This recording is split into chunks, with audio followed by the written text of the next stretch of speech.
Hello नमस्कार, आप सभी का मोस्ट वेलकम है अपने इस YouTube channel Shri online study पर। तो जैसा कि हम लोग जो है प्रैक्टिस सेट की श्रृंखला शुरू किए थे, तो इसमें आज के प्रश्न जो रहेंगे ये आरआरबी के प्रीवियस ईयर के क्वेश्चन हैं। इनको आप करिएगा और हमको बताइएगा कि आपके कितने प्रश्न जो है सही हो रहे हैं। ठीक है ना, देख रहे हो ये आरआरबी में आए हुए क्वेश्चन हैं। ये किसी भी पेपर में जो भी रेलवे के एग्ज़ाम हुए हैं वहाँ से हमने इसको कलेक्ट किया हुआ है। तो चलिए इसको करने का प्रयास किया जाए और आप बताइएगा कि आपका इसमें परफॉर्मेंस क्या रहा है। ठीक है भाई, चलिए। तो इसमें पहला क्वेश्चन आप देख पा रहे होंगे यहाँ पर। पहला क्वेश्चन है यूराल पर्वतमाला जो है ये किसको किसको अलग करती है, ये सवाल पूछा गया है। तो यूराल पर्वतमाला किसके किसके बीच में है भाई? तो यूराल पर्वत एशिया और यूरोप के बीच में है। और ये किस देश में स्थित है? तो ये रूस देश में स्थित है। आई बात समझ में? चलिए अगला है, निम्न में से कौन सा एक आउटपुट, क्या पूछ रहा है? आउटपुट डिवाइस के बारे में पूछ रहा है। प्रिंटर, माउस, MICR और स्कैनर, इन सब में आपको दिख रहा होगा कि स्कैनर, MICR और माउस ये सब के सब जो है ये इनपुट डिवाइस हैं, जबकि प्रिंटर जो है ये आउटपुट डिवाइस है। प्रिंटर क्या है? आउटपुट डिवाइस है। इसको भी आपको याद रखना है। तो ये सवाल बन सकता है। और क्या यहाँ से बन सकता है? देखिए भाई, और यहाँ से सवाल ये MICR का पूरा नाम पूछ सकता है। ठीक है, MICR का पूरा नाम भी पूछ सकता है, इसको भी जाने रहिए। चलिए आगे बढ़ते हैं। अगला क्वेश्चन है कि बुद्ध चरितम नामक महाकाव्य किसने लिखा था? इम्पोर्टेंट क्वेश्चन है, कई बार एग्जाम में पूछा गया है। तो बुद्ध चरितम नामक जो महाकाव्य है इसको लिखा हुआ है अश्वघोष ने। ऑप्शन डी इसमें सही हो जाएगा, अश्वघोष। चलिए अगला क्वेश्चन है, निम्न में से किसे भारतीय योजना का आर्किटेक्ट वास्तुकार के नाम से जाना जाता है? आर्किटेक्ट ऑफ इंडियन प्लानिंग के नाम से किसको जाना जाता है?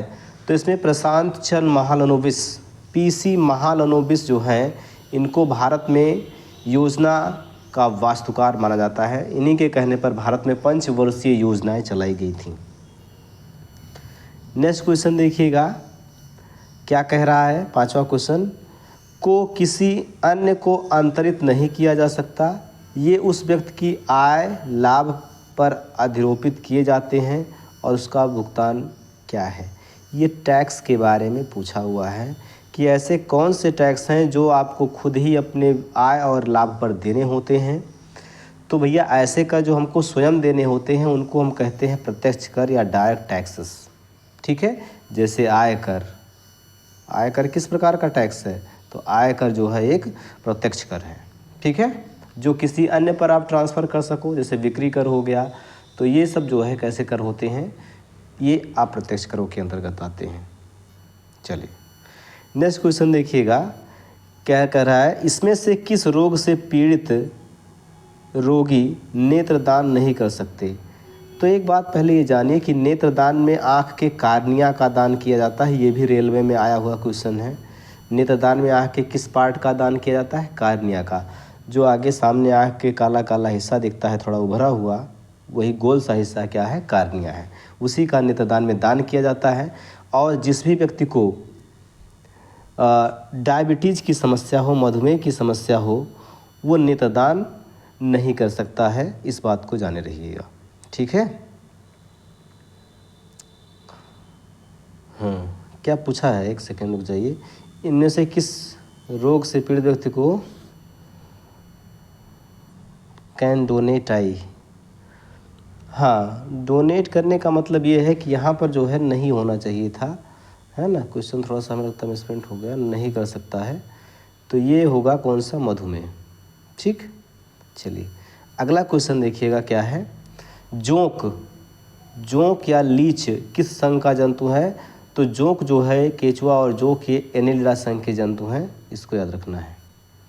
नेक्स्ट क्वेश्चन देखिएगा, भारतीय संविधान की धारा के अंतर्गत राज्यों के अंतर्राष्ट्रीय शांति एवं सुरक्षा का दायित्व किसके पास होता है? राज्य के निर्देशक तत्वों का, मौलिक अधिकार का, मौलिक कर्तव्य का या प्रस्तावना का? तो इसमें पूछा गया है राज्यों में अंतर्राष्ट्रीय शांति एवं सुरक्षा का दायित्व होता है राज्य के नीति निर्देशक तत्वों का, डीपीएसपी का, directive principles of state policy का ये दायित्व होता है कि राज्य जो है उस क्षेत्र की या उस राज्य की जो है आंतरिक सुरक्षा तथा शांति की व्यवस्था करेगा। चलिए नेक्स्ट क्वेश्चन है स्तूप देखा होगा आप लोगों ने, ऐसे स्ट्रक्चर होता है, इसके ऊपर यहाँ पर एक ऐसे जालीदार संरचना होती है। मैं 1 मिनट फिर से बना के दिखाता हूँ आपको। इस तरीके से स्तूप होता है, ऐसे यहाँ पर ऊपर ऐसे जो है जालीदार संरचना होती है इस तरीके से। इसके ऊपर यहाँ एक डंडा लगा होता है और इसमें छत्रक लगे होते हैं। ठीक है, तो देखो भाई, इसमें पूछा गया है कि स्तूप में निर्मित बालकनी जैसी संरचना को क्या बोलते हैं, तो इसी के बारे में पूछा जा रहा है। ठीक है ना, इसी के बारे में ये पूछा जा रहा है कि है क्या। तो ये जो स्ट्रक्चर आप देख रहे हो इसको हम बोलते हैं हर्मिका। इसको क्या बोलते हैं, यही है हर्मिका। ठीक है, तो इसमें बी ऑप्शन सही हो जाएगा। ये भी अति महत्वपूर्ण क्वेश्चन है, बहुत बार पेपर्स में पूछा गया, इसको याद रखिएगा। क्लियर, चलो आगे बढ़ते हैं। दक्षिण भारत में स्थित कौन सी पहाड़ी की चोटी दोदा बेटा है? तो दोदा बेटा भैया ये नीलगिरी पहाड़ी की सबसे ऊंची चोटी है। नीलगिरी पहाड़ी की सबसे ऊंची चोटी है और ये जो है किस राज्य में है, तो ये जो है तमिलनाडु में है। किस राज्य में है, तमिलनाडु में। ठीक है, तो ये 10 क्वेश्चन हैं जो आरआरबी प्रीवियस ईयर के पेपर्स में आए हुए हैं।